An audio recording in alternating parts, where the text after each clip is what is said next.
color lila era lo que el profesor les había dado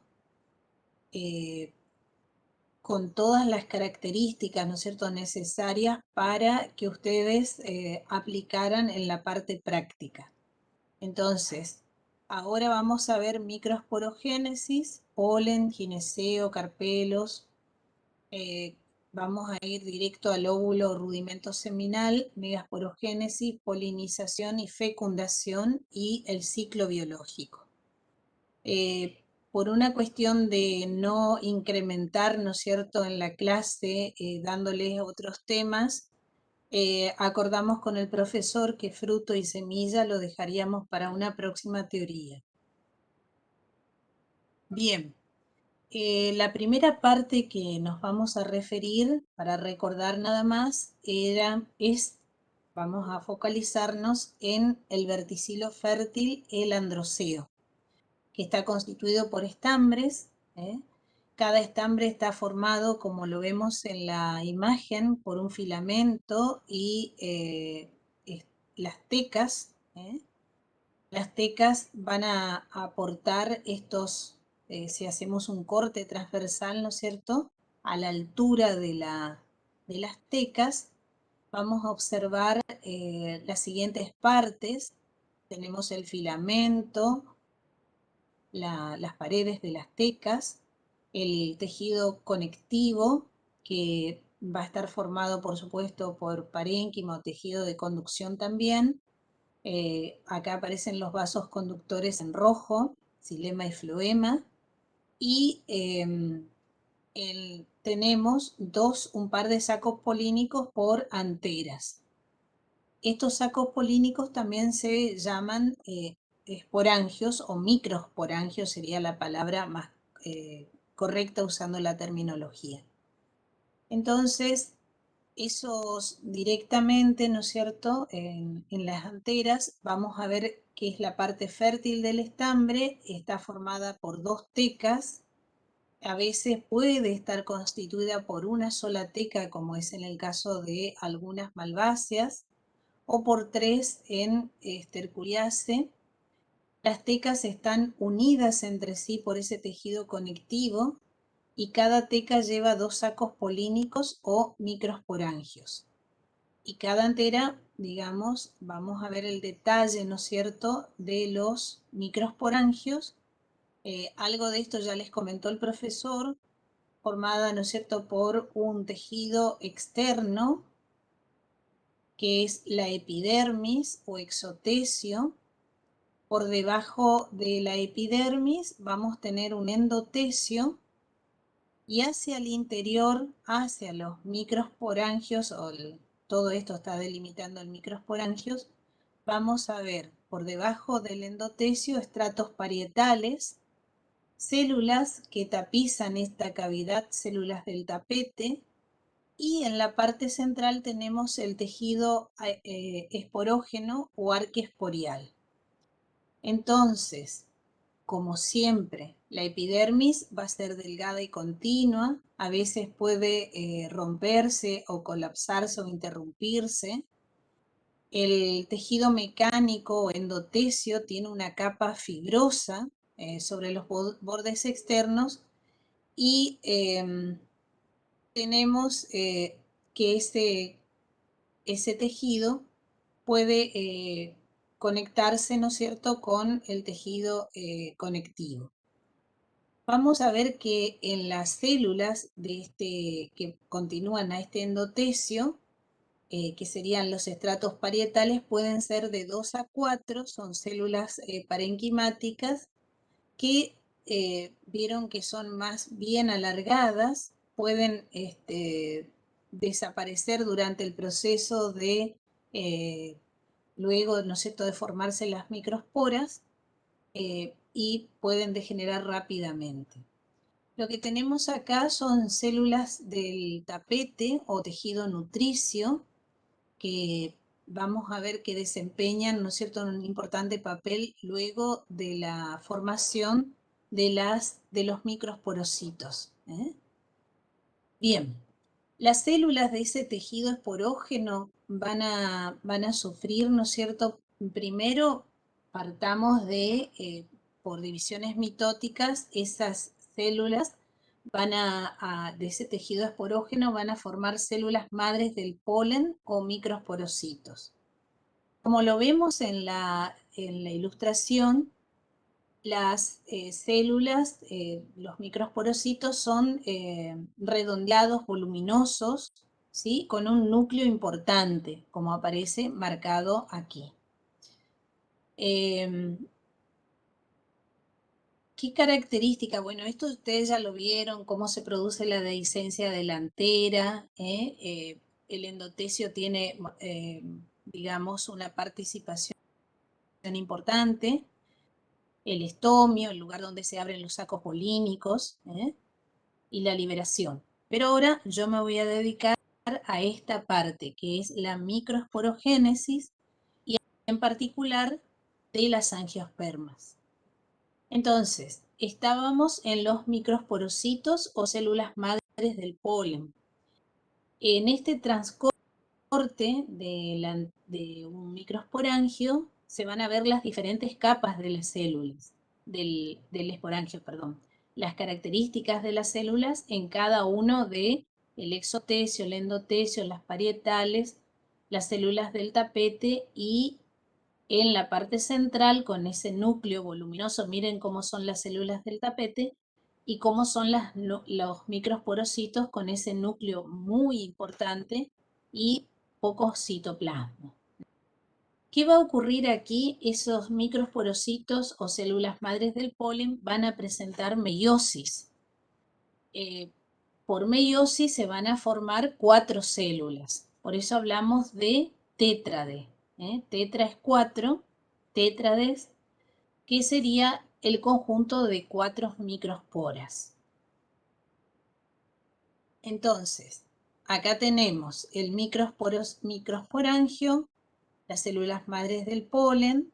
Primero, recuerden, por mitosis, aumentan en número y luego hay meiosis para formar la tétrada, ¿sí? Que luego de eliminarse esta pared que las reúne, que es una pared de calosa, van a separarse y de algún modo adquirir las capas, ¿no es cierto?, del grano de polen, que ya la vamos a ver en detalle, para ser liberados. Entonces acá tenemos luego 4 micrósporas o granos de polen.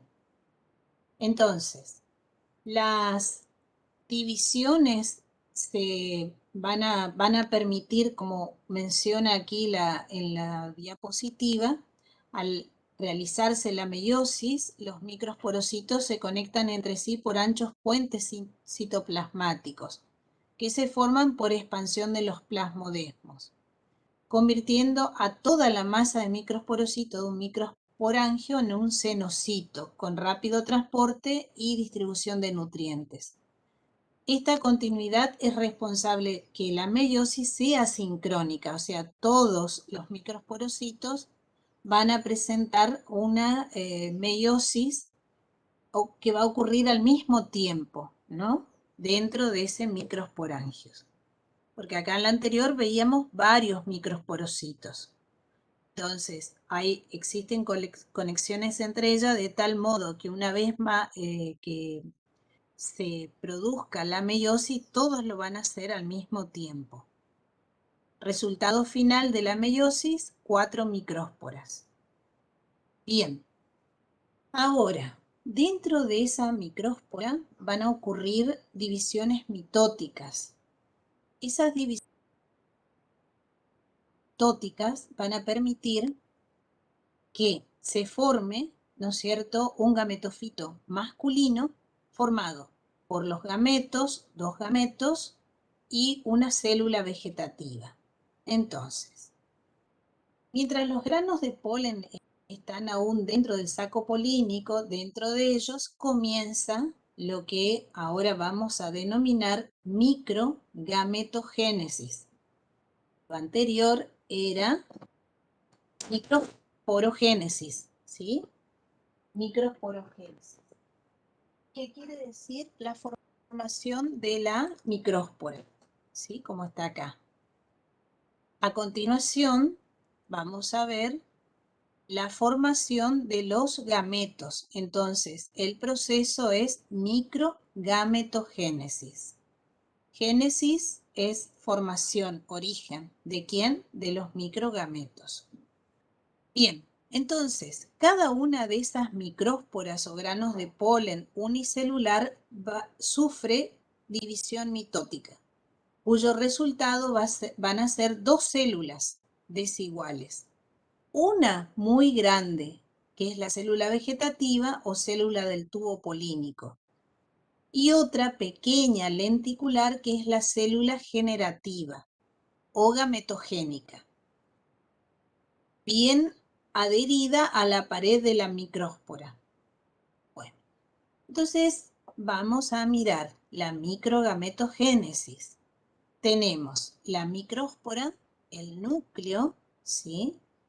Vieron a medida, ¿no es cierto?, que la célula va a entrar en división, las características de esta vacuola aumentan el tamaño y acá se produce la mitosis, que nos van a formar dos células, una gran célula vegetativa y una célula generativa. Y a continuación vamos a ver, ¿sí?, cómo esta célula generativa queda incluida en este citoplasma comparte con la célula vegetativa. Este sería el estadio bicelular, donde tenemos una célula vegetativa y otra generativa. Bien, si lo observamos al microscopio óptico en un preparado, vemos la pared de la micróspora, la célula vegetativa y la célula generativa. Ese sería el gametofito masculino, también llamado andrófito.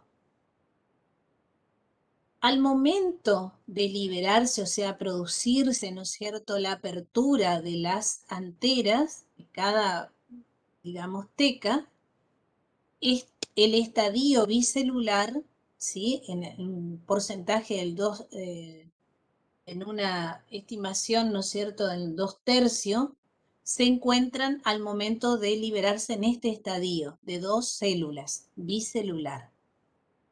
Pero, o sea, la célula vegetativa, recuerden, van a formar las células del tubo polínico. En el otro porcentaje de, en la proporción, ¿no es cierto?, de las demás angiospermas, nuevamente esta célula generativa presenta mitosis para formar las gametas, dos gametas masculinas, o células espermáticas. Entonces estarían en el estadio tricelular. ¿Cómo lo vemos? Vamos a mirarlo un poquito. Tenemos la gran vacuola de la célula vegetativa y su núcleo, y los gametos, ¿sí?, masculinos, que tienen esta forma, alargada. Bien, y acá se ve la pared del grano de polen. Entonces, cada grano de polen maduro es el gametofito masculino, es decir, la planta que produce gametos reducida a solamente dos células. Este sería el estadio bicelular, observado en el 2/3 de las angiospermas, y este sería el grano de polen en estadio tricelular, de la manera en que es liberado también en el porcentaje restante de las angiospermas. ¿Qué va a suceder con esa célula una vez que llegue al estigma? ¿Sí? Va a germinar el tubo polínico, o sea, se va a desarrollar ese tubo polínico a partir de esa célula vegetativa y va a transportar a los gametos. Antes de que ocurra eso, vamos a mirar uno de los caracteres que pueden ser utilizados en la identificación de ciertos taxones, que está vinculado con un área, una disciplina que se llama palinología, una disciplina de la botánica, que entiende acerca de la morfología, la estructura externa e interna de las esporas y granos de polen. Si nosotros miramos en la figura, vemos que la superficie, ¿no es cierto?, de ese grano de polen presenta ornamentaciones. Puede ser liso, como este, puede presentarse, ¿no es cierto?, como espinas, puede ser con grandes fabiolas o áreas, ¿no es cierto?, hundidas, como estas. Y vamos a ver de qué están constituidas esas paredes del grano de polen. Recuerden que esto es liberado por fuera de la antera y en muchos casos transportados por polinizadores que lo llevan al estigma de otras flores que pueden distar de pocos centímetros a varios metros, e inclusive un poco más en aquellos granos de polen que son trasladados por el viento. En el caso, digamos, de no tener dispersores o polinizadores. Entonces vamos a analizar cómo son los granos de polen. Una vez liberados de las anteras, están expuestos a una serie de condiciones extremas, ¿sí? Sequedad, insolación, y a menudo también, como lo expresa ahí, durante un largo tiempo. La protección del contenido, o sea, importantísimo porque está llevando las gametas masculinas, está asegurada por la presencia de una pared resistente llamada esporodermis. Y esa pared contiene proteínas y enzimas responsables de las reacciones de incompatibilidad que ocurren entre el polen y el estigma. ¿Qué quiere decir esto? Que llegado el polen al estigma de una flor diferente al de su especie, si no hay proteínas o enzimas que sean reconocidas, recuerden las propiedades de las enzimas, no se produce, ¿no es cierto?, si es de otra especie, no se produce la formación de ese tubo polínico.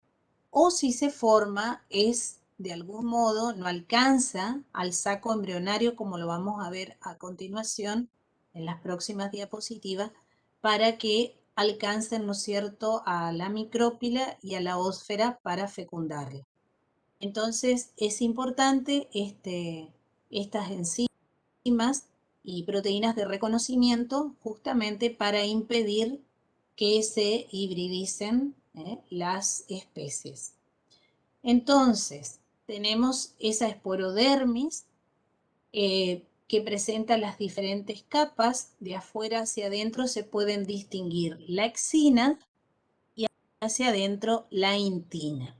Entonces, la esporodermis consta de una capa externa, que es la exina, una capa interna, que es la intina, y acá tenemos un poco representados las células gametofito masculino en estadio bicelular, como aparece en esa imagen. La intina es la que envuelve al protoplasma y esa intina es delicada, es poco resistente y está constituida por celulosa y pectina. Perdón. ¿Dónde es más gruesa? Lo vamos a ver a la altura de las aperturas que tiene el grano de polen.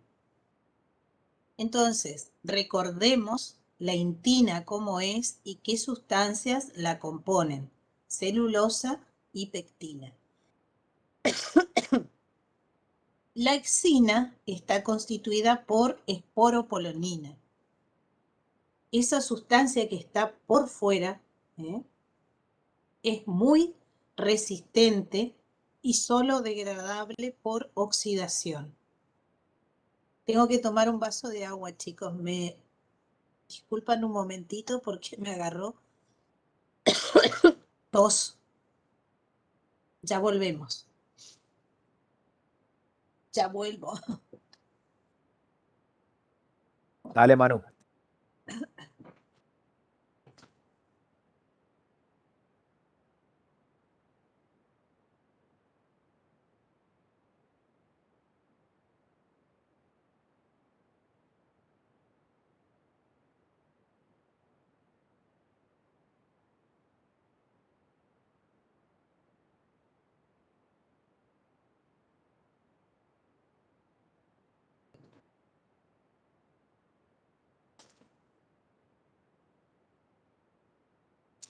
Ahora sí.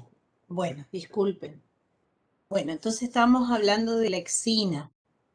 Así como vimos cómo estaba constituida la intina, la exina está constituida por esporopolenina, que es una sustancia químicamente muy resistente y solo degradable por oxidación. Entonces, ¿qué es la esporopolenina? Un polímero de carotenos y sus ésteres y se conserva muy bien, inclusive en el registro fósil.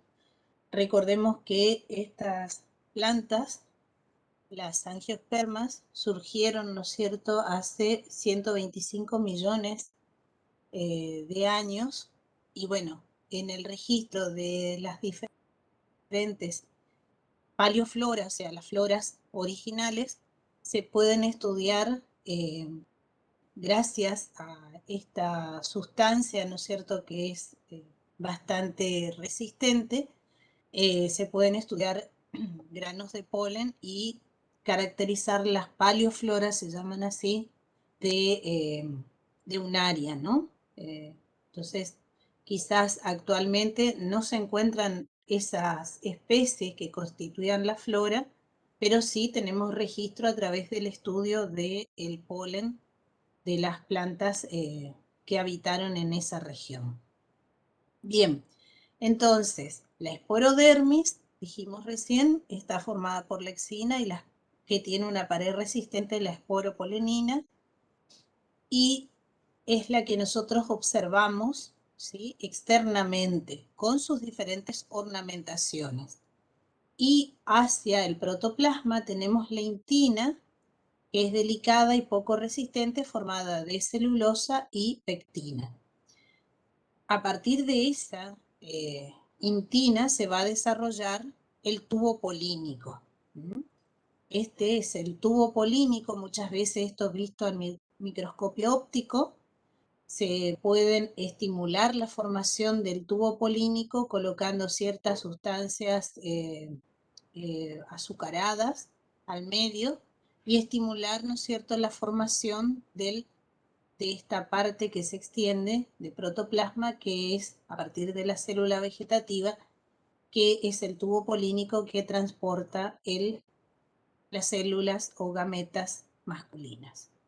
Bueno, existe todo un estudio interesante acerca de esta microestructura de la esporodermis y es lo que de algún modo se analiza cuando se quiere caracterizar el polen de diferentes taxones. Nosotros vamos a llegar hasta ver cómo son los granos de polen, vamos a ver qué características tiene esa exina, pero en cada uno de los estudios que se hacen, principalmente con el microscopio óptico y el microscopio electrónico de barrido, se pueden ver las características de las diferentes partes que conforman la exina, como la vemos acá en la figura, ¿no es cierto? Cuando el polen también tiene este techo, se llama tectado, o cuando carece de esa parte superior del techo, se llama intectado. Entonces, de algún modo, se ven las estructuras de esta exina, exina, y también aparecen acá ciertos cementos polínicos que ayudan a que se adhiera, ¿no es cierto?, al animal, al polinizador, y así sea transportado, o a veces entre granos de polen facilita la adherencia a ese cemento, lo que hace que se puedan transportar en bloques o más de un grano de polen.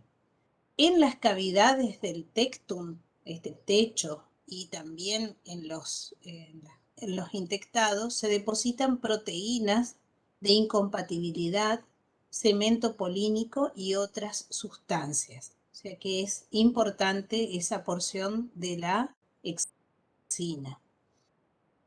Bueno, acá vemos las características de un polen tectado a transcorte de una al microscopio electrónico. Esto se hace en particular en aquellos trabajos que requieren, ¿no es cierto?, la identificación a través de un carácter más que serían las del grano de polen. Y es para especialistas.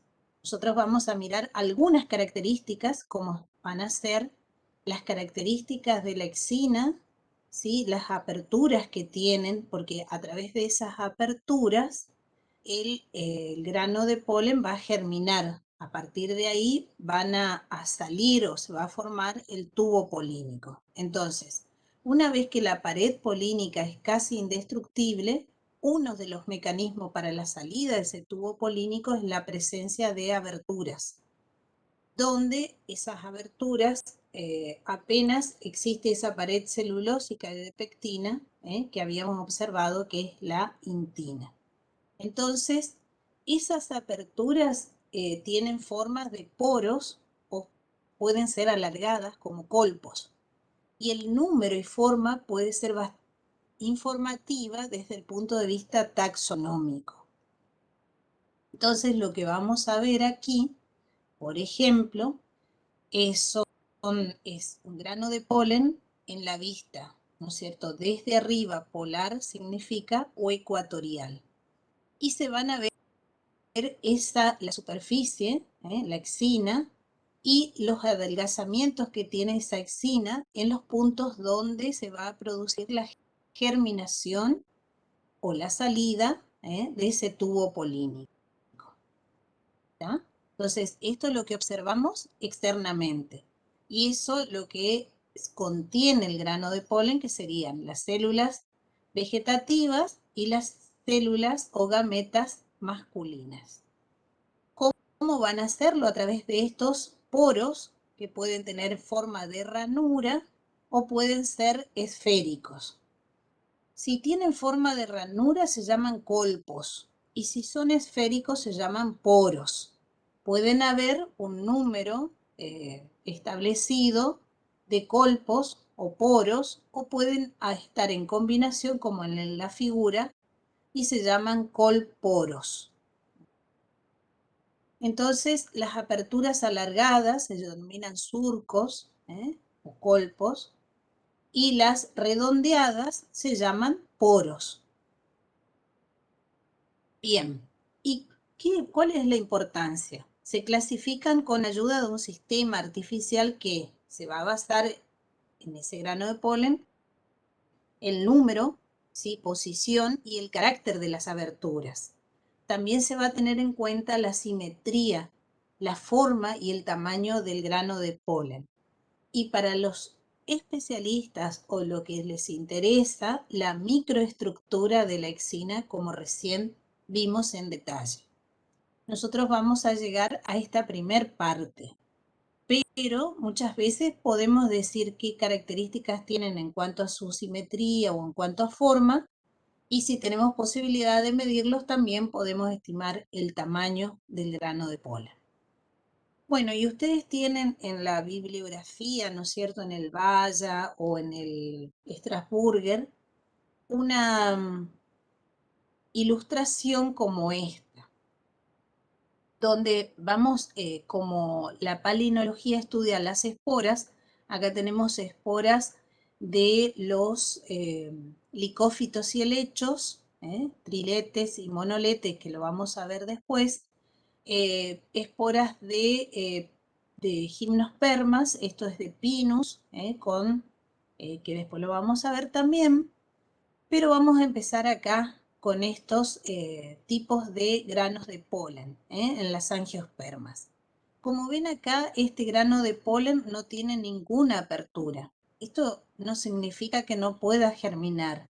En alguna parte esa esporodermis se adelgaza y tiene una germinación no ya preestablecida, ¿no es cierto?, como podemos observar en un polen que tiene, por ejemplo, una apertura, un poro, como en este caso monoporado, o en este caso una ranura o colpo monocolpado.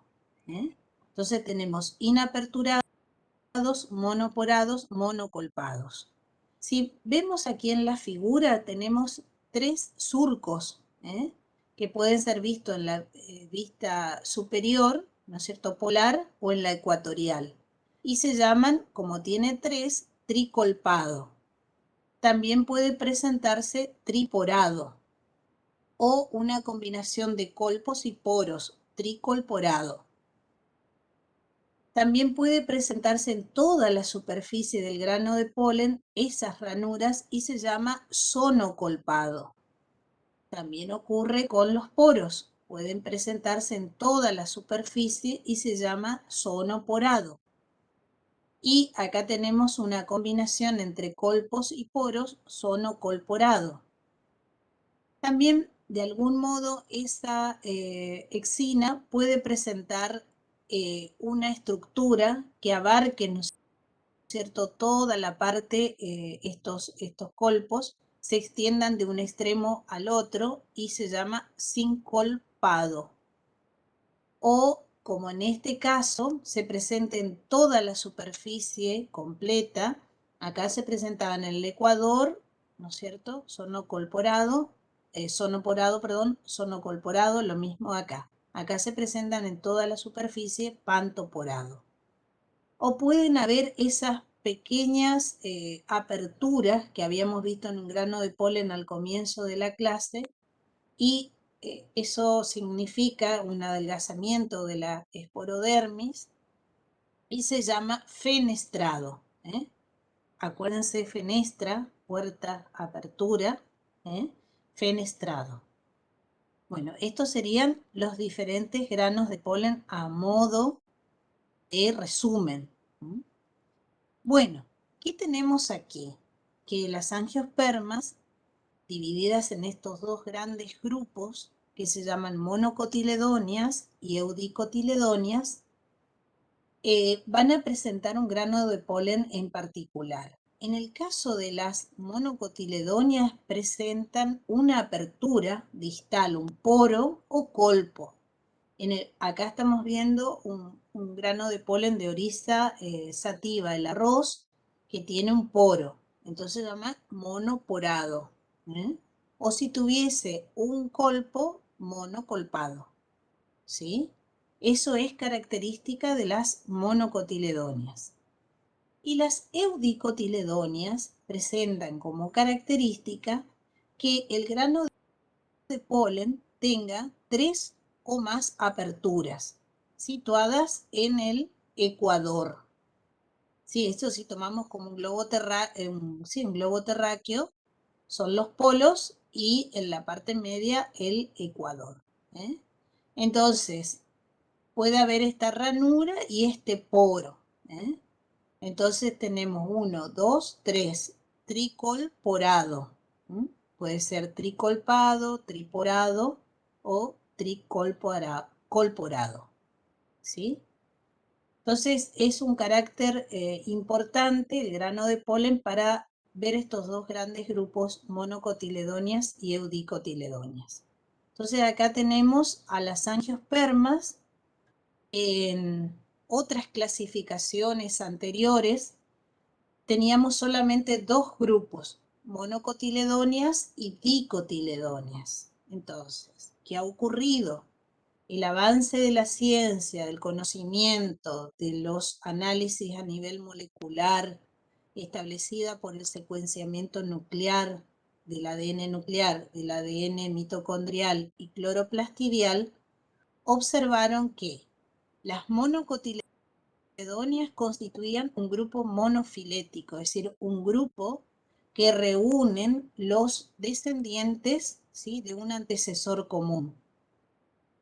Entonces, las monocotiledonias que aparecen acá en color rojo son monofiléticas y se caracterizan fácilmente por los caracteres morfológicos, anatómicos, y ahora estamos agregando palinológicos y secuenciamiento de ADN como un grupo monofilético.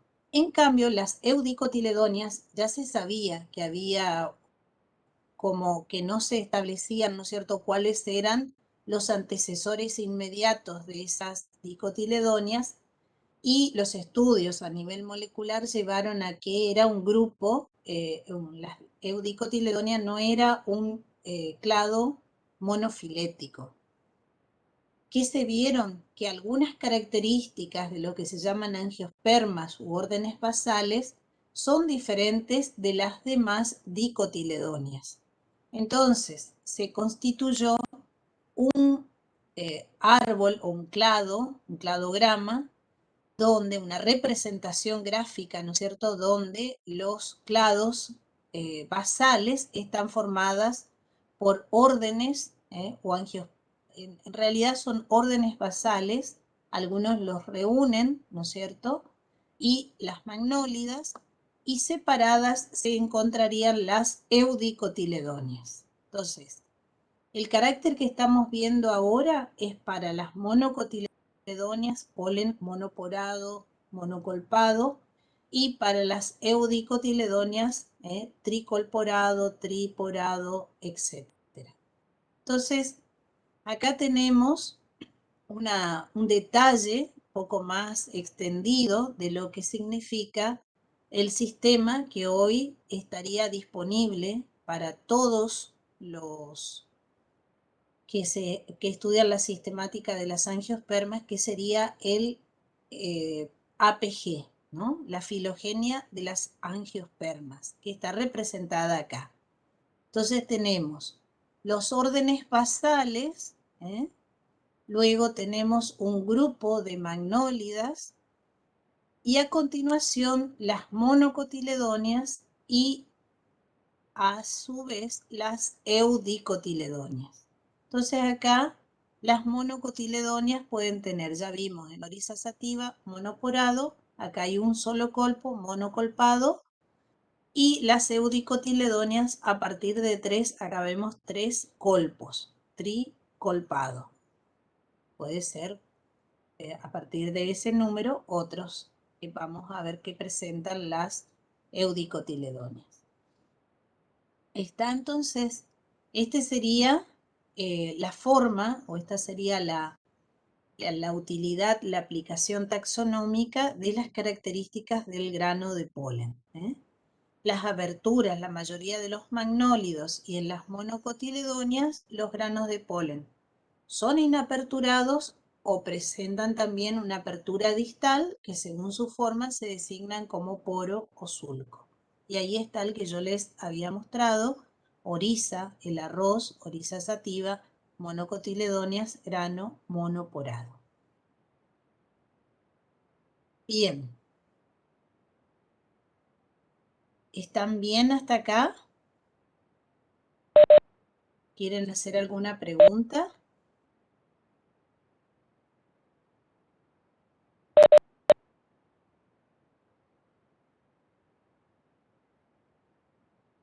Pueden aparecer, perdón, no te escuché.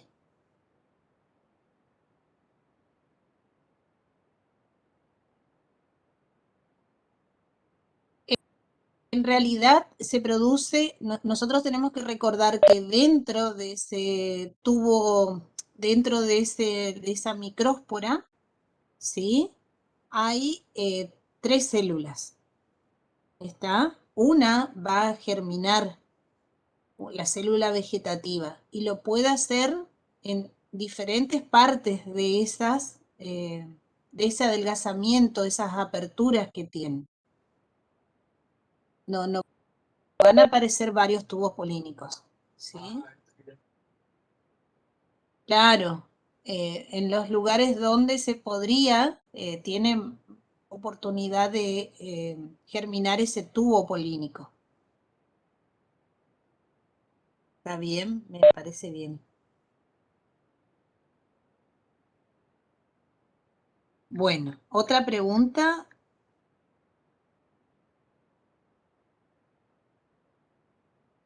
Bien, vamos a seguir entonces.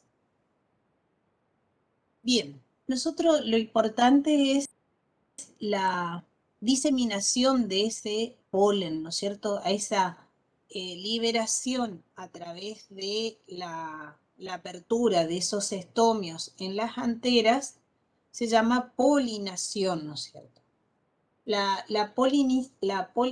Polinación, la liberación del polen, puede darse a través de, si se acuerdan que teníamos tétradas, pueden ser completas las tétradas, unidas todavía por lo que la rodea, que es la calosa, puede ser por mónadas, o sea, cada una de las micrósporas, o también a veces los granos de polen eh, procedentes de varias células madres del polen van a permanecer unidos y van a formar políadas que pueden estar compuestos por 8, 16, 32 granos de polen.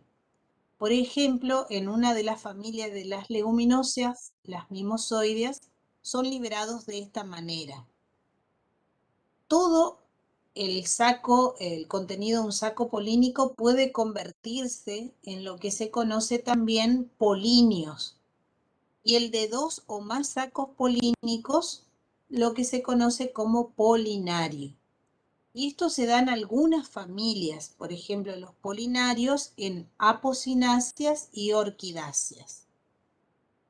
Entonces, hoy hablamos, podrían producirse la polinación como mónade, díade, tétrades, que tienen diferente morfología. Nosotros no nos interesa ver, pero hay diferentes secuencias donde se definen tétradas, ¿no? En un solo plano o en más de un plano, y eso es característico también eh, de los dos grupos que vimos recién, monocotiledonias y eudicotiledonias. Pero no vamos a agregar más información acá porque no requiere que ustedes lo manejen, ¿eh? Entonces los polinios van a estar, fíjense, el contenido del saco polínico puede convertirse en un polinio. Y si son 2 o más sacos polínicos, en un polinario. Acá tenemos el ejemplo de un polinio, o sea, todo el saco polínico se forma la estructura que transporta las células o los gametofitos masculinos. Y tienen esta estructura. Tienen unas partes más dilatadas, que serían los polinios, las caudículas, y están unidas a un órgano pegajoso que ya vamos a ver, que se llama retináculo. De ese modo se traslada como un bloque, ¿eh? Entonces, acá tenemos el polinio, un saco polínico, en lo que va a ser la estructura de los verticilos masculinos y femeninos en las orquídeas. Acá se van a formar por una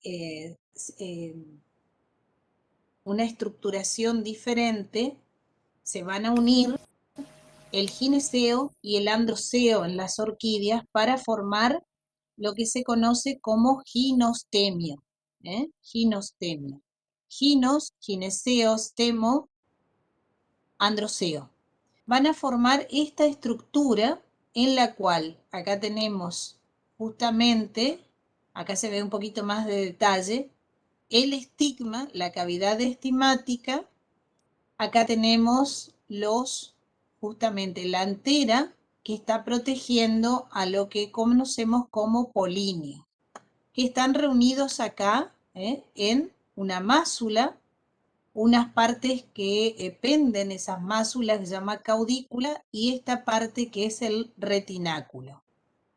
Miren acá el detalle, el ginostemio, el estigma, acá estarían las anteras, y este sería el polen en polinios.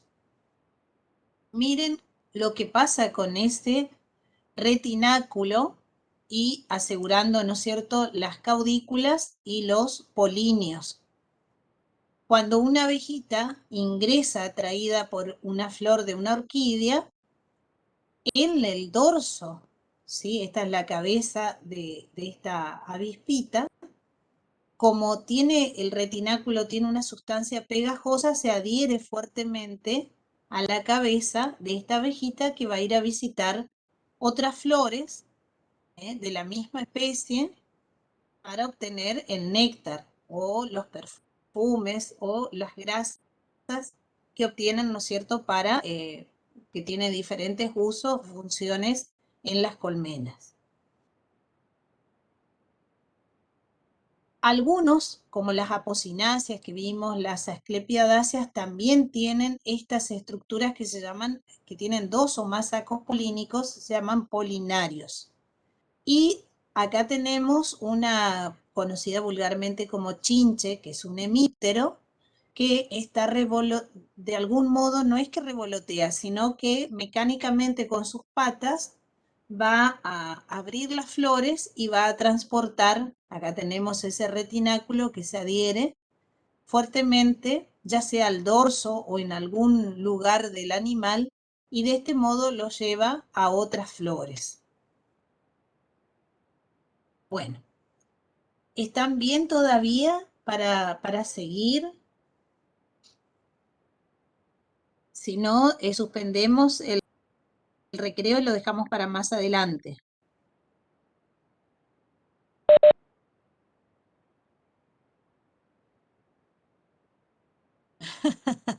Hasta ahora todo Bueno, bien. ¿todo bien? Bueno, entonces ahora vamos a mirar el gineceo, ¿sí? El profesor les había dado como uno de los verticilos, ¿no es cierto? Ahora estamos viendo los fértiles nada más. Terminamos de ver el androceo, terminamos de ver los procesos de producción de las microsporas o grano de polen y también la producción de las gametas, microgametogénesis. En el primero, microsporogénesis. Bueno, acá también tenemos que estudiarlo de este modo. En el verticilo femenino, nosotros teníamos cómo está formado, ¿no es cierto?, el verticilo femenino por el ovario, estilo y estigma, que tiene, en líneas generales se habla de esta morfología. ¿Cómo está formado ese ovario? Por las hojas carpelares. Y esas hojas carpelares van a proteger lo que, si nosotros hacemos un corte longitudinal como vemos aquí, vamos a ver los rudimentos seminales u óvulos, que también el profesor les habló, puede tener, estar protegido, ¿no es cierto?, por paredes, puede ser una pared o ambas, y estas serían las dos capas parietales, van a dejar hacia la parte distal la micrópila, por donde va a ingresar el tubo polínico, y hacia la otra parte, digamos, es la chalaza, la van a unir a un pedicelo. Entonces, acá tenemos in vivo, digamos, una flor, como podemos hacer un corte longitudinal para ver los rudimentos seminales u óvulos. Acá tenemos una ilustración para ver cómo están, ¿se acuerdan que teníamos la placenta? Este era el funículo, cómo está unido. Y tenemos un detalle acá para ver los rudimentos seminales u óvulos y se muestra la placenta, están en una cavidad que se llama lóculo. O sea, toda esa parte la repasamos ahora para ver cómo, qué partes tiene ese rudimento seminal. Entonces, acá lo que tenemos a la parte central en color naranja con su núcleo es la célula madre de las megásporas, diploide, protegida, ¿no es cierto?, en este caso por dos tegumentos, un tegumento interno y un tegumento externo.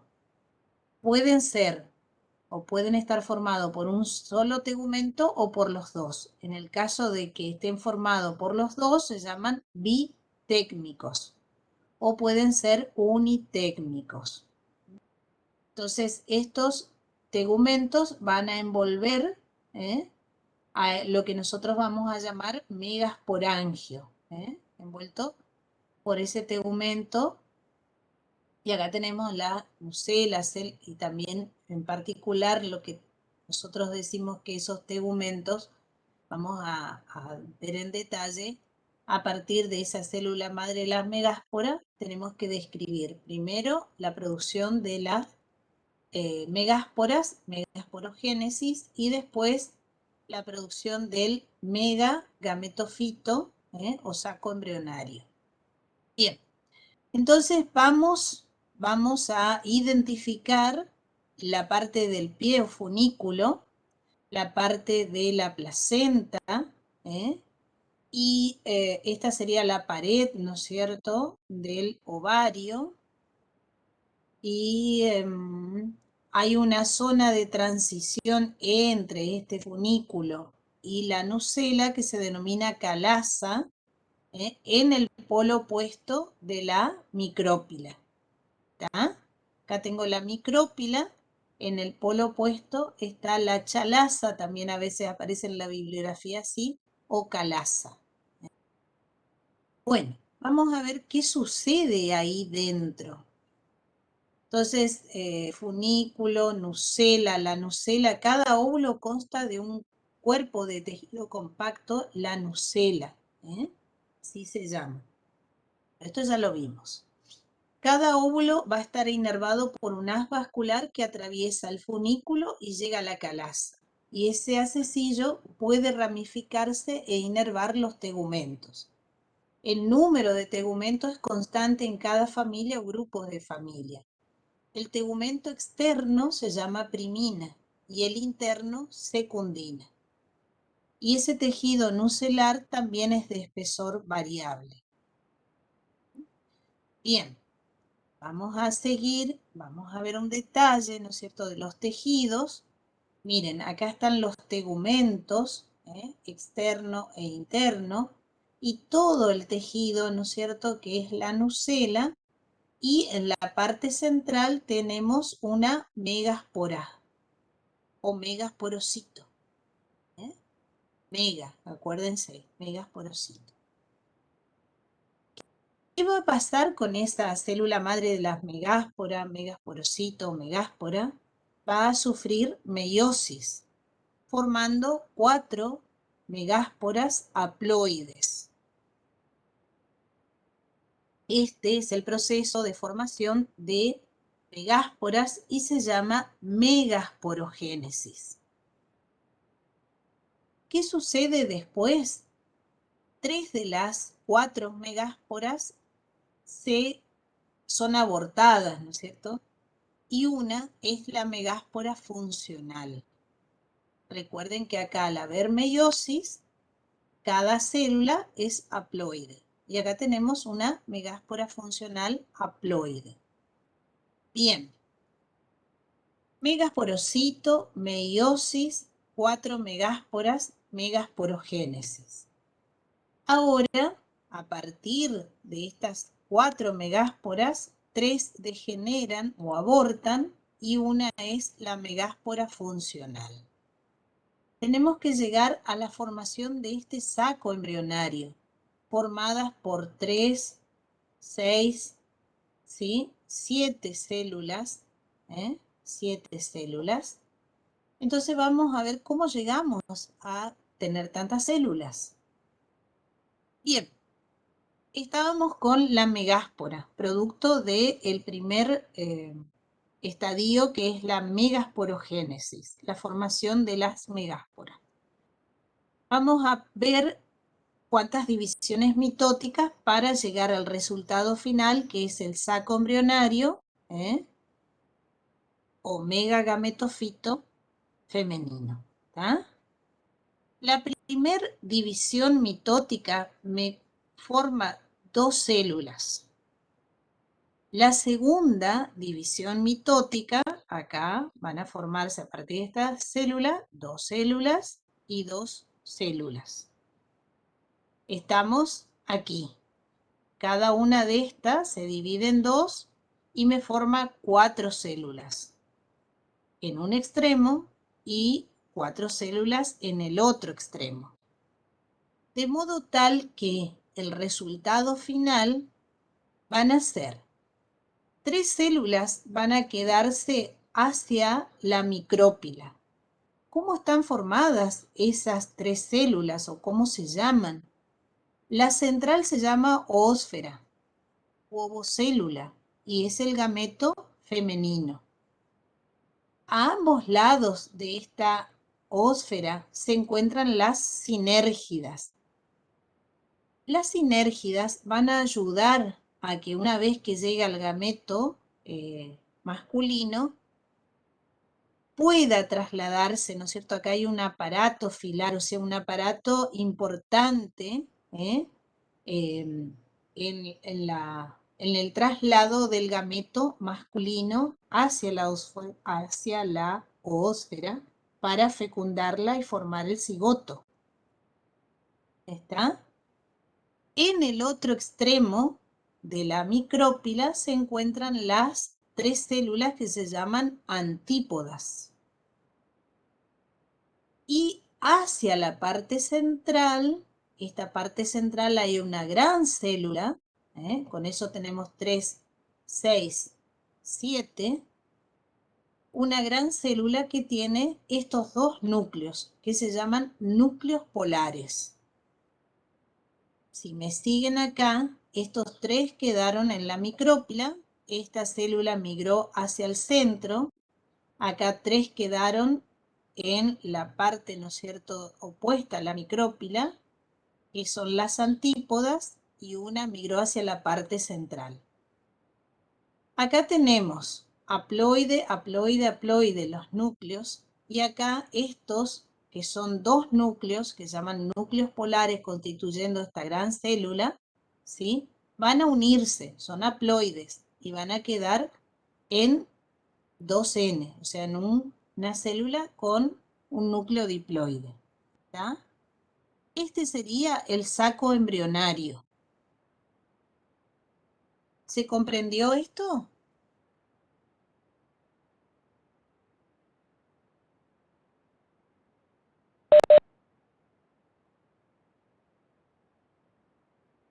¿Desde dónde? ¿Todo?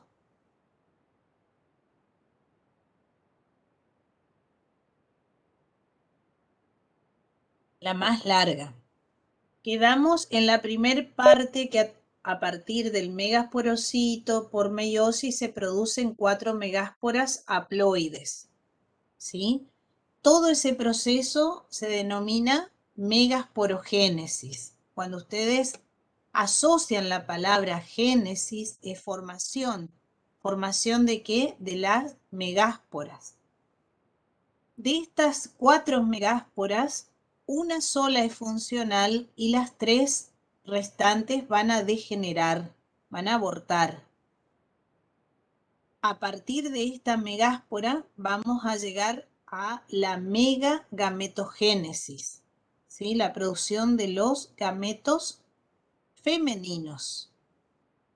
Acá partimos de una megáspora haploide, que para llegar a este saco embrionario, a esta estructura, ¿no es cierto?, que es el gametofito femenino, vamos a ver cómo se llega a este resultado final conformado por 3 células hacia la micrópila, 3 células en el polo opuesto que se llaman antípodas y 2 células centrales. En total, 8 células.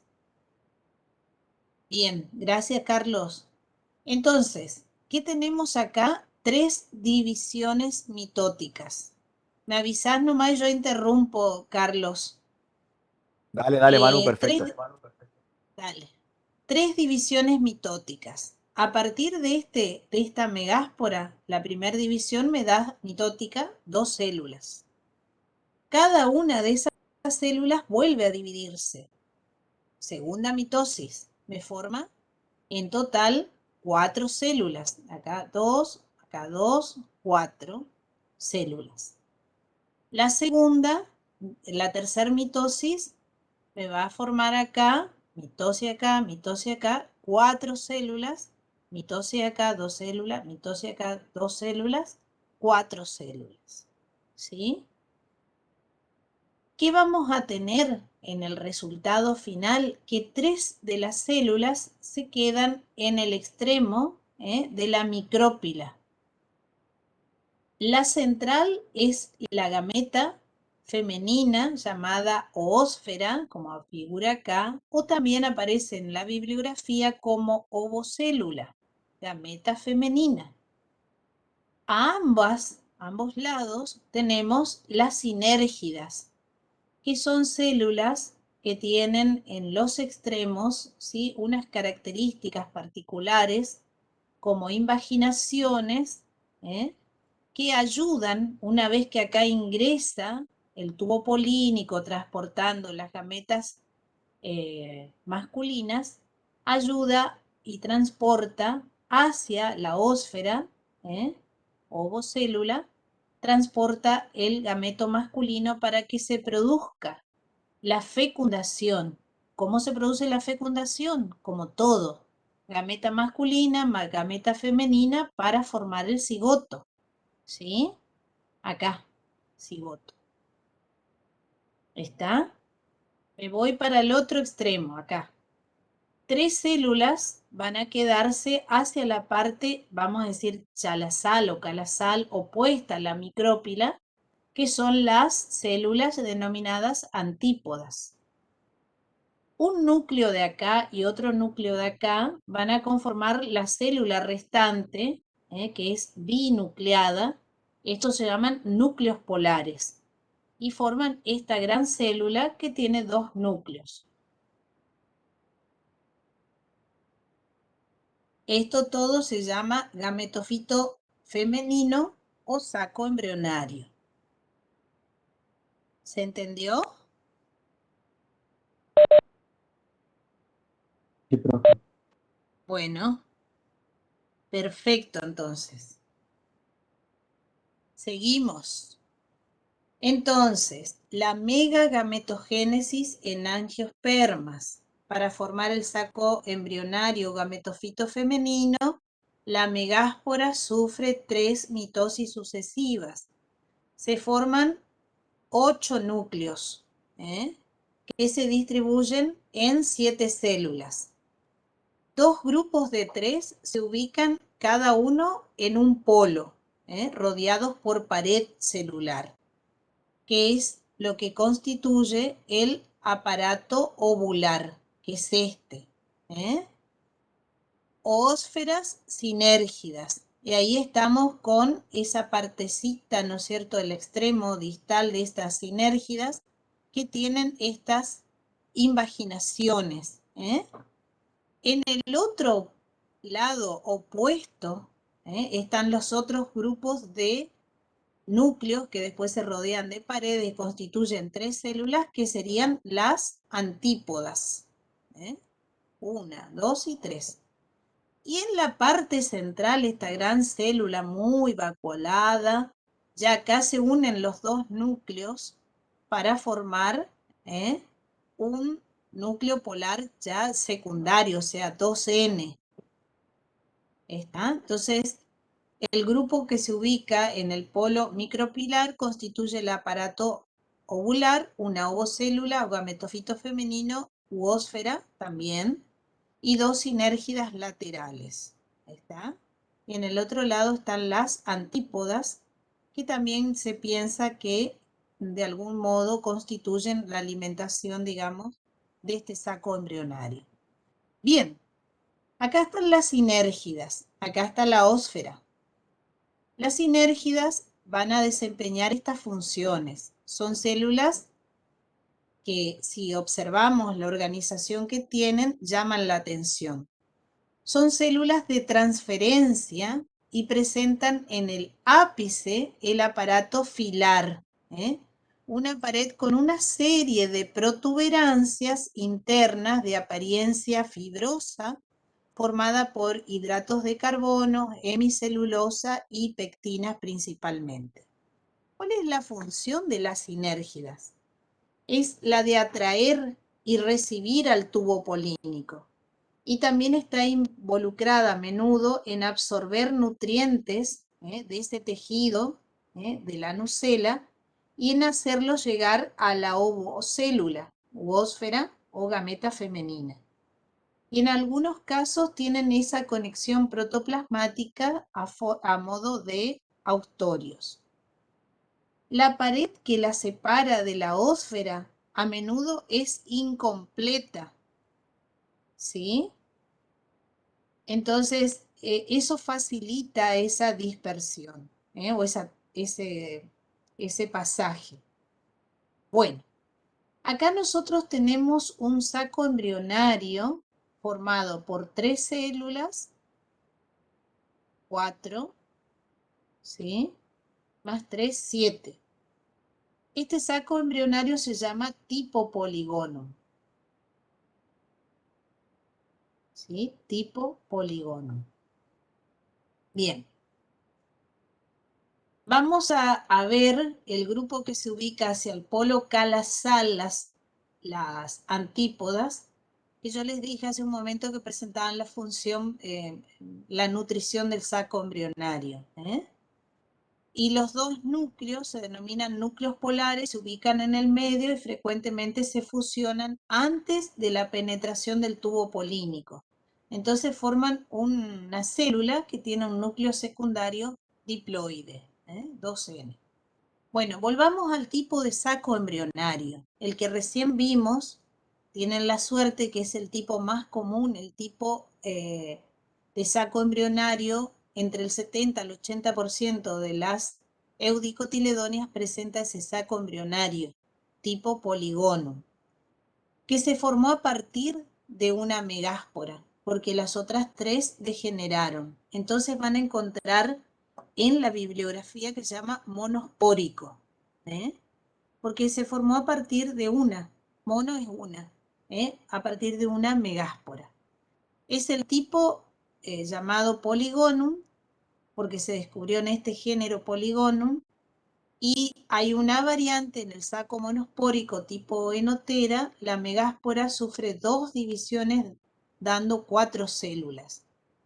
3 van a formar el aparato ovular y 2 las sinérgidas, y la cuarta es la célula del medio, que en este caso es haploide. O sea, hay otro tipo de variante del saco monospórico que es el de Oenotera, y ya lo vamos a ver. Miren acá, megasporocito, ¿sí? Vamos hacia polígono.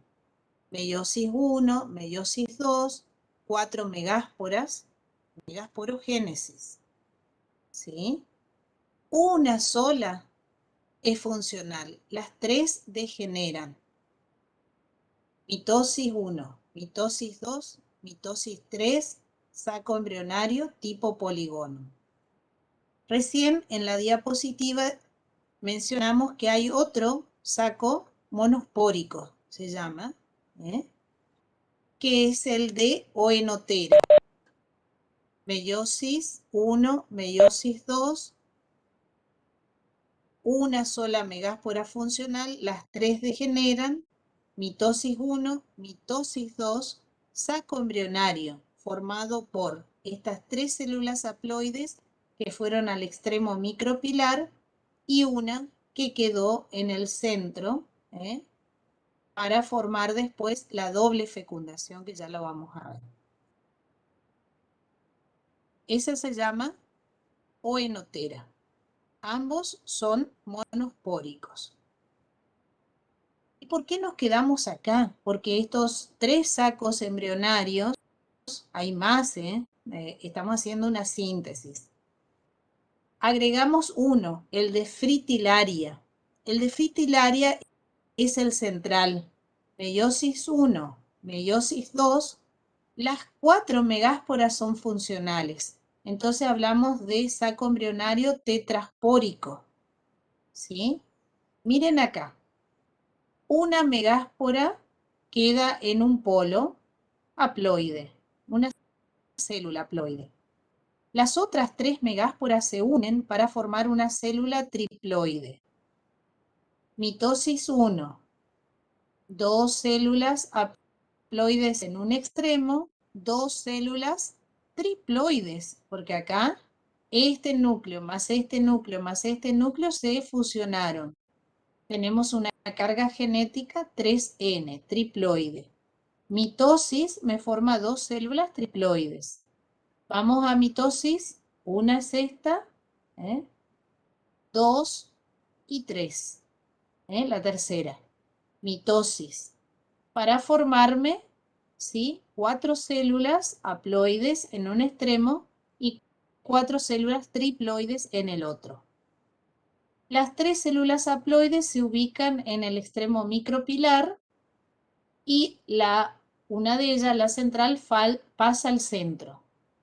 Las 4 células van a ubicarse en el polo opuesto, pero 3 células quedan, que son las antípodas, que tienen carga triploide, genética. Una va a migrar hacia la parte central. El endosperma que se produce después de la fecundación, un gameto fecunda a la ósfera y forma el cigoto, un gameto fecunda masculino, fecunda a la ósfera, forma el cigoto, el otro gameto masculino fecunda a estos núcleos secundarios para formar el endosperma triploide. Está en el tipo polígono. Voy al otro.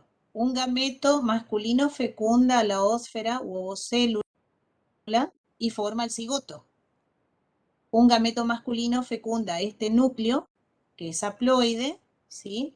Y forma un endosperma diploide. N de este núcleo más N del gameto masculino diploide. ¿Sí? Acá era triploide. N más el gameto masculino triploide. Y en el caso de fritillaria tenemos N más 3N.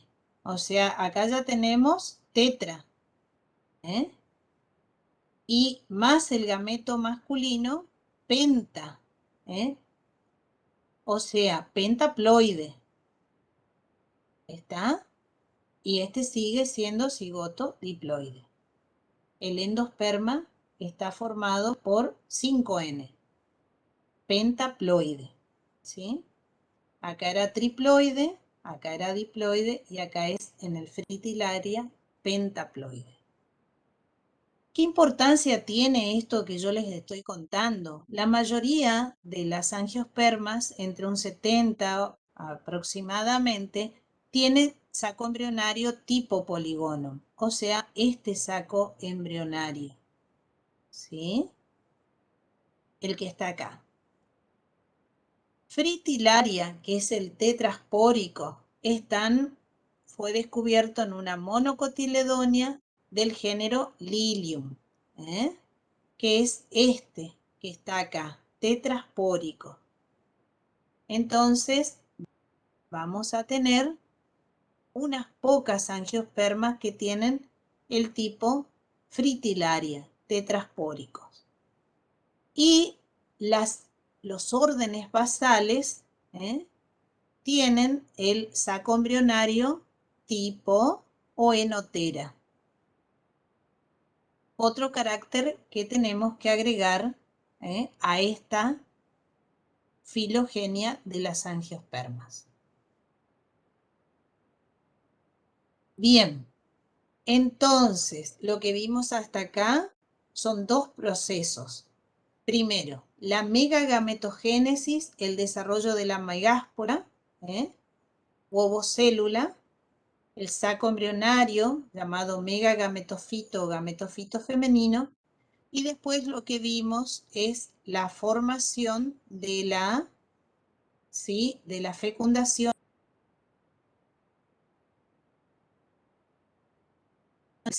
y el endosperma. De acuerdo a los sacos embrionarios van a tener cargas de ploidía diferentes. ¿Se entendió hasta acá?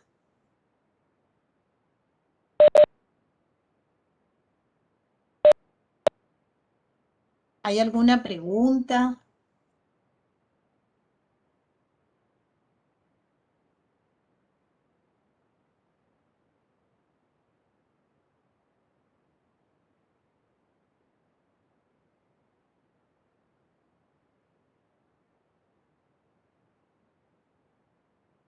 Bueno, hay un silencio. Vamos a ver, para cerrar este tema y después hacemos un recreíto y lo esperamos a JL cuando acceda. ¿Me avisás, Carlos? La Ya, sí, profe. polinización. ¿Ya Está está? conectado, ¿eh? Ah, bueno. Termine Bueno, nomás y después antes... yo sigo con los chicos, con el No, recreíto. no. Hable. Entonces, hacemos ya, porque después tengo que hablar de esto y reforzar la fecundación y ya termino con... Hacemos, porque deben estar Bueno, ansiosos. Vamos a ver la polinización, ¿no es cierto? Es el proceso por el cual el polen es transferido a los estigmas. Entonces acá tenemos la superficie de un estigma que es muy papilosa, ese fondo de color amarillo, ¿eh? La pared del grano de polen y la germinación del tubo polínico. Entonces, una vez que llega el grano de polen al estigma, ¿sí? Absorbe agua, se hidrata y germina, o sea, se hidrata y desarrolla el tubo polínico. El estigma y el estilo son modificados estructural y fisiológicamente, ¿para qué? Para facilitar la germinación de ese grano de polen y el crecimiento del tubo polínico. El profesor les había comentado la otra vez respecto a los estigmas, ¿sí? Entonces tenemos estigmas que son húmedos, que tienen un tejido glandular que va a secretar abundantes proteínas, lípidos, aminoácidos. Y los estigmas, estos húmedos, por ejemplo, se ven en citrus. Y hay estigmas que son secos, que contienen una capa hidratada de proteínas, aminoácidos y una pequeña cantidad de lípidos. Por ejemplo, acá estamos viendo los estigmas plumosos de una poace o gramíneas. Bien, como sea, nosotros recién hablamos sobre esa modificación estructural y fisiológica que tienen los estigmas y el estilo. ¿Qué pasa? Los tubos polínicos producidos, ¿no es cierto?, por el grano de polen en germinación, van a crecer entre las células del estigma y entran al estilo. Crecen entre esas células de un tejido especializado llamado tejido transmisor. Muchas monocotiledonias y ciertos grupos de dicotiledonias tienen estilos huecos, abiertos, revestidos por una epidermis glandular. Entonces tenemos estilos huecos, está recorrido en toda su longitud por un canal que relaciona el estigma con el ovario, tapizado por ese tejido de transmisor de naturaleza glandular.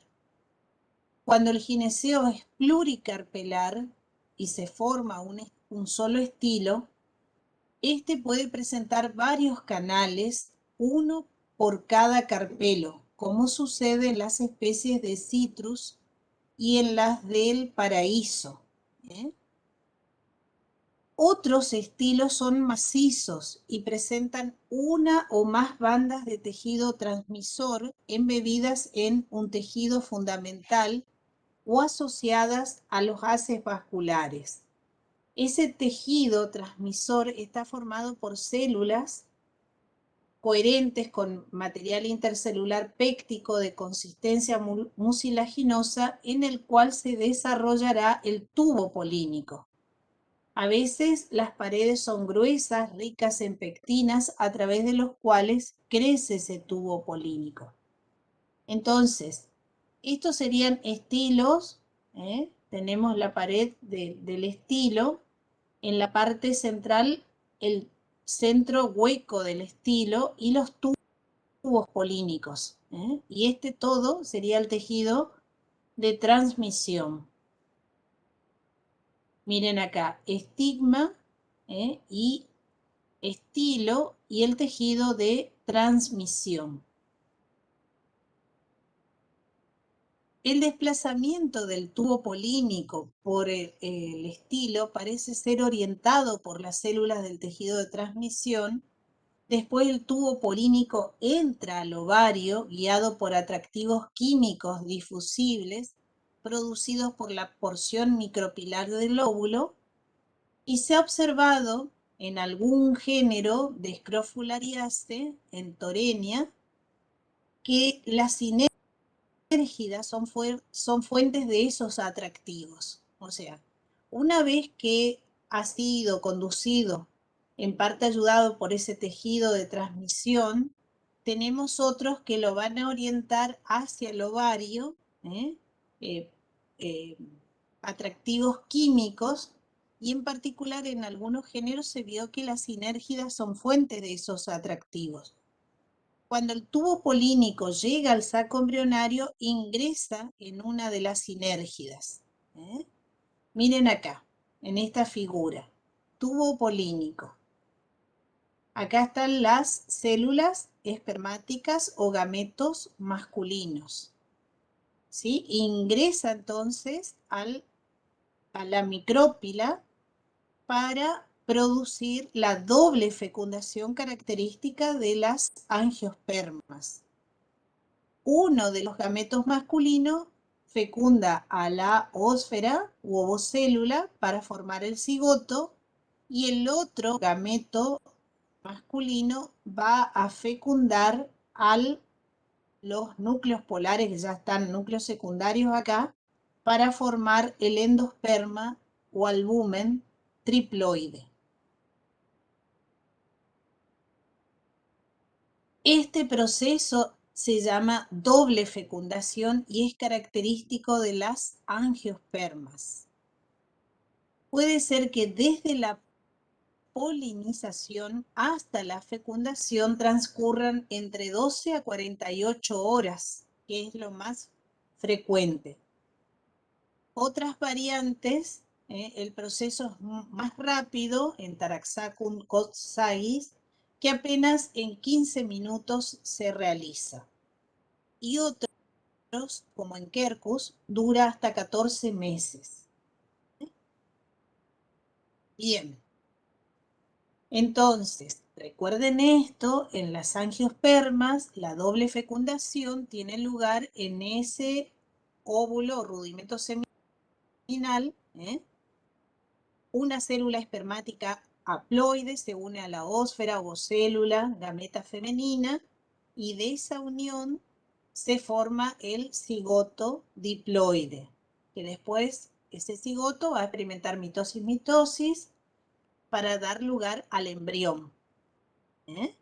Y la otra célula espermática se une con esos dos núcleos polares, esa célula central N-CN, el gametofito femenino, y va a formar una célula triploide que dará lugar al albumen o endosperma secundario. Ese endosperma es la reserva nutritiva del embrión. Es una etapa también rápida. Bien, entonces a esto llamamos doble fecundación. ¿Sí? Después las paredes, ya vamos a ver la semana que viene cuando tengamos la teoría, las paredes de rudimento seminal u óvulo se van a modificar para formar las paredes seminales, o sea, de la semilla, y también las paredes del ovario se van a modificar para formar el fruto. Bueno, esta doble fecundación también va a ocurrir en algunos géneros de gimnospermas. En efedra, para que lo anoten, en netum y en las angiospermas. La doble fecundación de las angiospermas, el tubo polínico llega al aparato ovular del gametofito femenino y vacía sus contenidos en una de las sinérgidas, que entonces resulta alterada. Como resultado de la doble fecundación, varios procesos se inician para el desarrollo de la semilla y del fruto, como recién les dije.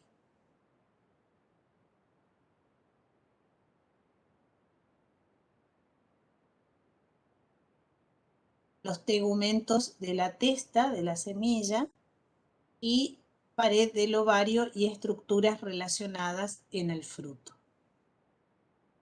Entonces, después se desarrolla el embrión, después de eso vamos a ver en las semillas, y el tejido nutricio es ya sea diploide, pentaploide o triploide, va a nutrir a ese embrión. Bueno, si miramos esta imagen, vamos a ver aquí representada una angiosperma, una planta con flor que tiene raíces, parece una raíz axonomorfa, ya podemos empezar a repasar, alorriza como sistema de ramificación, sucesión foliar cotiledones, parece ser una eudicotiledonias, hojas, tallo, y una flor, un braquiblasto. Brácteas, cáliz, corola, perdón, androceo y gineceo. ¿Qué tenemos acá en el androceo? Las 4 micrósporas haploides, microsporogénesis. ¿Qué tenemos en el gineceo? Ovario, estilo y estigma. La megasporogénesis, formando 4 megásporas, una de ellas funcional. Seguimos, que es lo último que vimos, bajamos al 6, tenemos el saco embrionario formado por, de tipo poligonum, formado por 3 células en la parte micropilar, ¿sí? Sinérgidas y ovocélula, opuestas las antípodas, a la parte central los 2 núcleos que se van a unir secundario, y todo esto es el saco embrionario.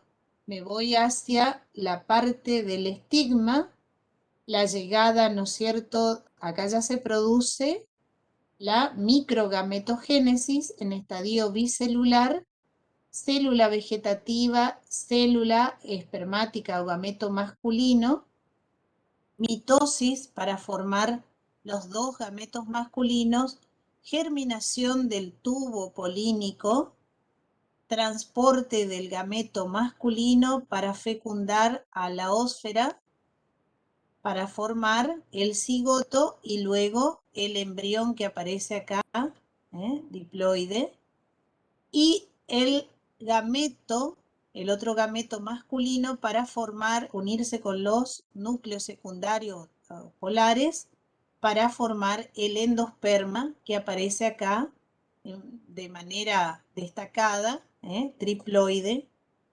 3 triploide, y todo lo que es la cubierta seminal.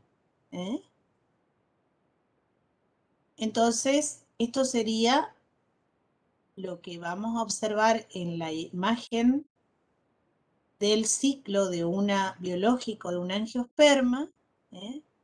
Esto es el esporofito, la generación diploide, el detalle donde los verticilos fértiles, masculino y femenino, es una flor bisexual, llamada anteriormente hermafrodita. Todos los procesos que vimos por angio, meiosis, esta sería la faz haploide, gameto masculino, haploide, esta sería el gametofito, y la megasporogénesis, meiosis, megásporas, gametofito femenino, la fecundación, la formación del cigoto, luego del embrión, esporofito, diploide, la semilla, el embrión, las cubiertas seminales, la germinación de la semilla, la plántula, que es el esporofito joven.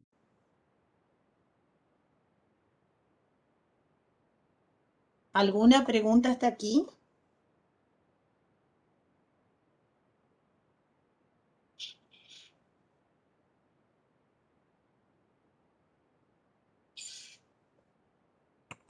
Ninguna, seguimos. Bien, lo que nos quedó de la clase anterior, yo empecé por aquí, pero podemos hacer un rápido repaso, ¿eh? para ver algunos ejemplos, recordar ejemplos de flores e inflorescencia de interés farmacobotánico. Habíamos visto el clavo de olor formado por los botones florales de Eugenia caryophyllata o Syzygium caryophyllata, que lo que se presentan son de este modo, que corresponde al, es un ovario ínfero rodeado por el hipanto, o ese receptáculo, ¿no es cierto?, que se desarrolla, 4 sépalos, 4 pétalos, y lo que vemos acá es una flor polistémona que tiene numerosos estambres. Entonces, de Oliveira, ustedes tienen definido Syzygium aromaticum. Bueno, acá están los sinónimos. Eugenia caryophyllata, se encuentran en algunos, es un sinónimo de este nombre. ¿Cuál es la parte usada? El botón floral desecado. ¿Y cómo se llama vulgarmente? Clavo de olor, en nuestro idioma. ¿Y cuáles son las características organolépticas? Cuando nosotros lo tomamos en nuestras manos, lo presionamos, tiene un sabor aromático, ardiente, muy característico. ¿Cuál es la descripción botánica de este botón floral, la que recién les mencioné? Si hacemos un corte longitudinal, ¿qué distinguimos aquí? Siempre tenemos que relacionar, ¿no es cierto?, si presenta algún aroma, ese aceite esencial está producido en glándulas. ¿Y dónde se presentan? ¿Dónde la podemos ver? Principalmente en todo lo que es el hipanto. Acá está el ovario ínfero, estilo, estigma, el androceo formado por numerosos estambres, el cáliz, la corola y las cavidades, ¿no es cierto?, que se presentan. Los 4 sépalos, ¿de qué manera morfológica podemos describirlos? ¿Qué longitud tienen? Los pétalos que aparecen, ¿se acuerdan cuando el profesor les habló del tipo de prefloración imbricadas, ¿no es cierto? Cómo se superponen las piezas florales, de qué color son los pétalos y que tienen puntuaciones translúcidas, que esas serían las glándulas. Los estambres son numerosos y se hallan recurvados hacia adentro. Y después tenemos las características, bueno, acá podemos ver, ¿no es cierto?, el filamento, las anteras. Estos serían cortes transversales en sección transversal del hipanto, abajo del ovario. Las glándulas son 1, glándulas endógenas, y 2, los haces vasculares, y 3, cilindro central. En E tenemos la sección transversal del hipanto a la altura de de la cavidad ovárica, y ahí podemos ver el tipo de placentación. Y también las glándulas, el haz vascular, 2 y 3, las glándulas y el haz vascular. Acá tenemos el filamento y las anteras, y acá tenemos los pétalos, un pétalo aislado. Entonces, en un corte transversal que creo que tengo por acá, ¿sí?, vamos a lo que habíamos visto: la epidermis, estomas, el parénquima, las glándulas. Hay también en 4 que es un colénquima, una región de colénquima. Este parénquima, los haces vasculares, un parénquima con grandes espacios intercelulares. ¿Qué más ven acá? Drusas, Y en C estaría representado la epidermis del hipanto, que tiene estomas, y en B estaría viendo la epidermis de la corola en la vista superior, glándulas es 1 por transparencia y drusas. Y en D estarían viendo el filamento del androceo, el haz vascular central, parénquima, el haz vascular, no se ve mucho detalle acá, pero dice que es espiralado, y hay drusas también, y hay glándulas endógenas, por transparencia acá. Y en E ven digamos, la epidermis de la antera, y en F ven los granos de polen. Es una eudicotiledonia, acá están medio feitos, pero ya les voy a mostrar uno. Tiene 3, no se ve acá si es tricolpado, triporado, pero acá se ven como si fuesen colpos. Y no son esféricos, sino son triangulares. El grano de polen son tetraédricos con un poro en tiene un poro en cada uno de los vértices, que a su vez son esos poros redondeados. Muy difícil acá de verlos. Bien. Parte usada, los botones florales, como les había comentado el profesor, carminativo, aromático, analgésico dental de uso externo y tópico. Y después teníamos la belladona, que se usaban las hojas que habíamos visto, pero también pueden estar incluidas las flores ocasionalmente, ¿no? Primero ver que las inflorescencias con brácteas opuestas, a ver si acá me permiten, y ocasionalmente puede haber frutos. Las flores solitarias, cuando están presentes, tienen cáliz gamosépalo y corola gamopétala campanulada. ¿Qué podemos ver de las flores? De las flores, en particular acá estamos viendo el polen, que son granos de polen subesféricos, elipsoides, que tienen 3 aperturas. Y también pueden haber células de la epidermis de la corola que son papilosas, y también se pueden ver pelos tectores o secretores, también descriptos, ¿no es cierto?, que pueden ser unicelulares o pluricelulares. Y bueno, si hay frutos, después vamos a ver cómo se observa. Otras de las plantas de interés son los estilos y estigmas de Crocus sativus, el azafrán, que tienen estas características. Este sería el estigma, en forma de trompeta. Es una monocotiledonia, y estas serían las estilos y estigmas de Crocus sativus. De la familia Malvaceae, que ahora es Malvaceae, ¿sí?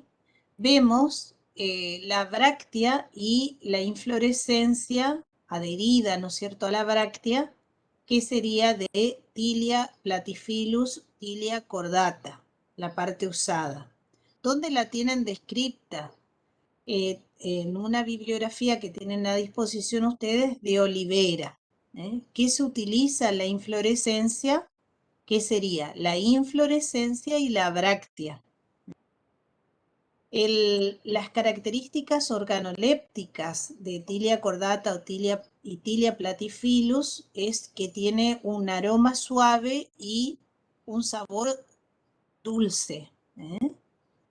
Las flores de tilia se encuentran dispuestas en cimas umbeliformes compuestas de 5 a 15 flores. Entonces, esto tenemos que ver si están adheridas, ¿no es cierto?, el pedúnculo a la bráctea, los pedicelos, las flores, qué características tienen, el cáliz, que es un cáliz pubescente o tomentoso, formado por 5 sépalos libres, ¿eh? La corola está compuesta por 5 pétalos espatulados. Tiene numerosos estambres, de 30 a 40 estambres, y tiene un estilo y estigma, los estambres, estamos en los estambres, tienen anteras unidas por un filamento filiforme y conectado por un conectivo bífido. Las anteras son ovoides y dorsifijas, ¿se acuerdan del tipo de inserción del filamento? ¿Y qué podemos ver en la flor? La flor tiene un ovario súpero, piloso, tiene 5 lóculos, y tiene un estilo y un estigma formado por 5 lóbulos.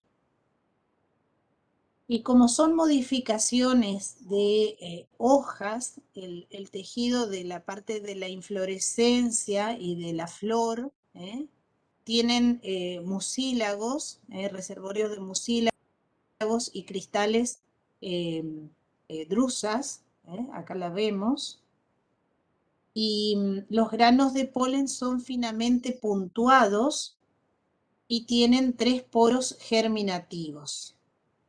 La sección transversal de la bráctea presenta epidermis provista de células de contorno rectangular, acá, alargados, un mesófilo formados por 3 a 4 estratos de parénquima lacunoso. Hay conductos o ductos mucilaginosos, y también tienen estas células o cristales de oxalato de calcio. La epidermis de las brácteas vistas en el haz presentan células provistas de contornos poligonales, si extraemos la epidermis. Hay pelos simples dispuestos en fascículos de manera de pelos que son de forma estrellada. Entonces, esto nos permite, cuando tenemos la droga, de comparar. La idea es que ustedes sepan cuál es la droga vegetal de tilo, brácteas e inflorescencia. Y después, ¿qué tipos de componentes? Principalmente hablamos de mucílagos, pero también puede haber flavonoides, vitamina A y C, cumarina, y se emplea en infusiones sedativas antiespasmódicas. Bien. Otras de las inflorescencias son los capítulos de matricaria, camomila. Entonces, recuerden, tipo de inflorescencia, capítulo, receptáculo, en los cuales se van a disponer varias flores, las periféricas liguladas, las centrales tubulosas. Tenemos no solamente matricaria camomila, sino tenemos justamente caléndula officinalis, que es de la figura. Vamos a ver esta primera. Esto lo tienen en Farmacopea. El nombre vulgar es caléndula. Consiste en las flores liguladas completamente abiertas, separadas del receptáculo, desecadas, enteras o fragmentadas de los capítulos simples semidobles de caléndula officinalis asteraceae, y también marca aquí la cantidad de flavonoides totales que debe poseer, y cómo se conservan, y los ensayos de identificación, que consisten en el análisis macroscópico de esas flores liguladas, qué dimensiones tienen, qué coloración presentan, amarillo o amarillo anaranjado a pardo anaranjado. Son pilosas, o sea, presentan pelos como vemos aquí. El tubo corolino de color pardo amarillento, pardo anaranjado. Tienen estilo, bífidos, ovario de color pardo amarillento. Los frutos, que son aquenios, que la semana que viene vamos a ver cuando lleguemos a fruto, y cada una de las partes que vamos a describir otra vez. Las flores tubulosas, masculinas, con corola aproximadamente, que es la que observamos aquí, 5 lobadas, y de color amarillo, rojo, anaranjado, pilosa, en la parte inferior. Y después tenemos las características, ¿no es cierto?, microscópicas. En B, en M, tenemos en B las flores liguladas, M las flores tubulosas, en A el aspecto completo de la planta, y después tenemos las diferentes partes, ¿no es cierto?, características microscópicas. Acá podemos ver granos de polen, parecen ser colpos, vamos a mirarlo acá. En el material diafanizado, o sea, transparentado, se observan las flores liguladas, fragmentos de la corola con epidermis interna compuesta por células alargadas. Después tenemos un parénquima, observa una gran cantidad de glóbulos oleíferos de color amarillo anaranjado. Generalmente lo que se hace es no teñir, ¿no es cierto?, las corolas, o los tejidos, perdón. Entonces, en E tenemos la porción, ¿no es cierto?, del parénquima subyacente con glóbulos oleíferos. En F, las papilas estigmáticas. Acá, F, papilas estigmáticas. En G tenemos epidermis de la pared del ovario, cuyas células tienen un pigmento de color pardo. Acá en G. En H vamos a ver los frutos, que eso lo podemos observar después, que es un aquenio. Y después tenemos porciones del endotecio, a veces en granos de polen, como en este caso, y los granos de polen podemos medirlos, también ver las formas que presentan, y ustedes también van a ver pelos glandulares biseriados o uniseriados. En el caso del grano de polen esférico de hasta 40 micrómetros de diámetro, con una exina fuertemente espinulosa y 3 poros germinativos.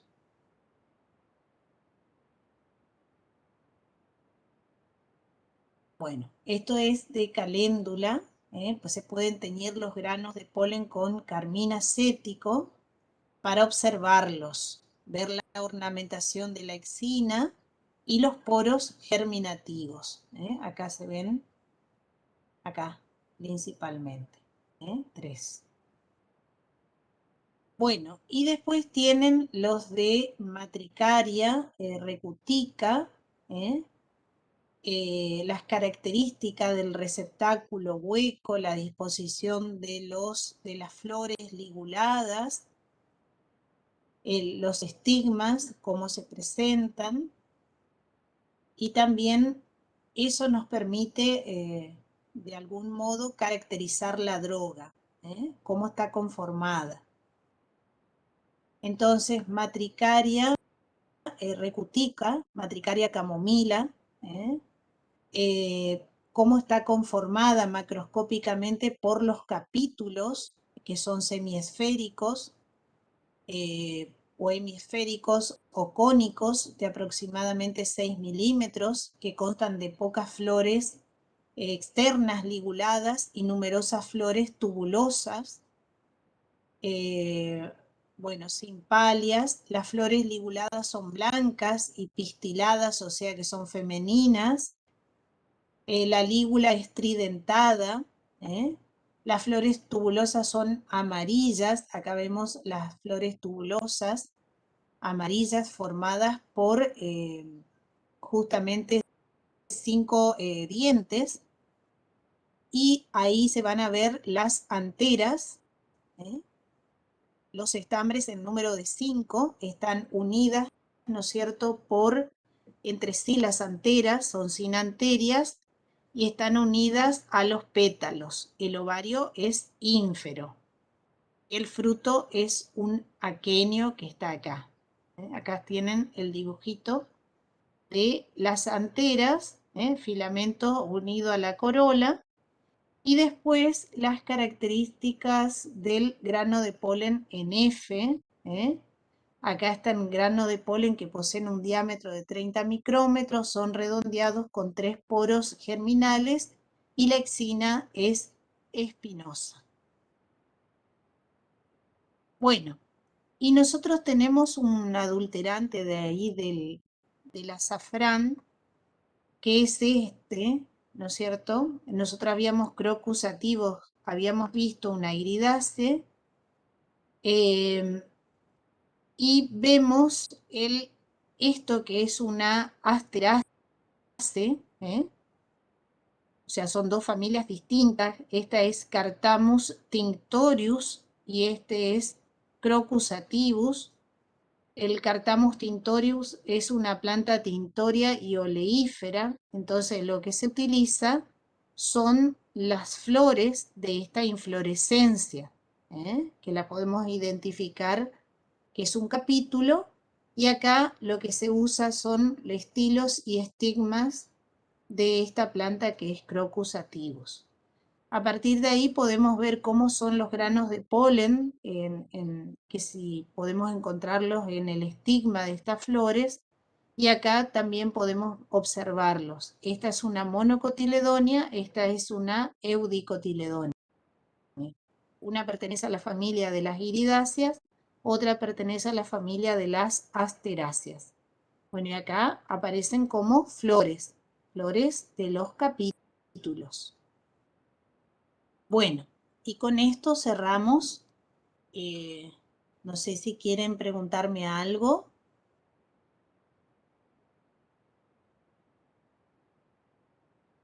¿Alguna duda que haya quedado de esto?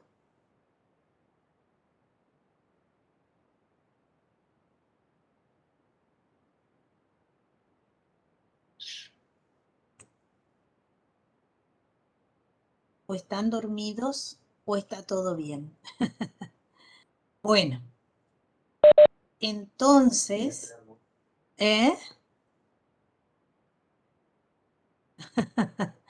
bueno, entonces hasta aquí sería, ¿no es cierto?, para terminar esa unidad 5, flor e inflorescencia.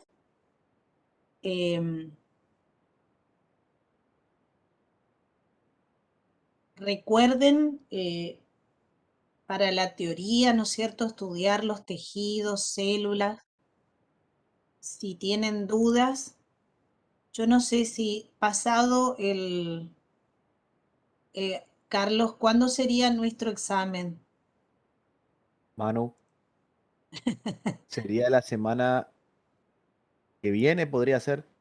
Habíamos charlado con vos que podría ser el viernes 5. Viernes 5. Ajá. Sí. ¿Y ellos pueden este viernes el viernes 5? Y eso le podríamos consultar ahora ya que estamos. Sí. Porque si no sería en el horario de teoría, digamos. Exacto.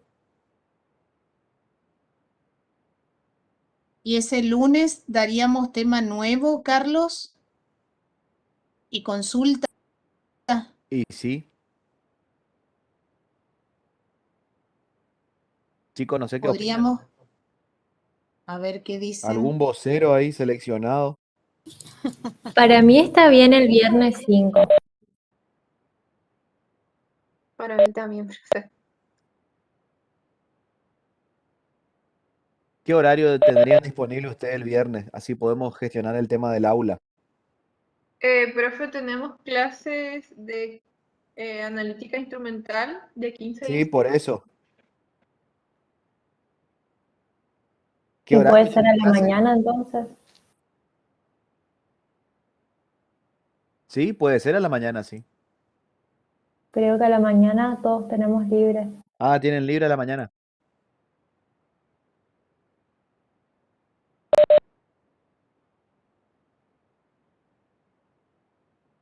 Y no sería más de 1 hora y media, calculo yo. Sí, un poquito, por ahí son varios temas, 2 horas, digamos, ¿no? Exacto. Sí, no más que eso. Manu, y lo Si estaría, saben mucho, sería todo en un mismo momento, ¿no es cierto? sí. Nosotros vamos a pedir las aulas, sería interesante que tengamos los números ya, porque en base a eso los aforos, ¿no es cierto?, de cada aula, Sí. que serían en simultáneo, previendo la cantidad de que entran por aula, ¿no?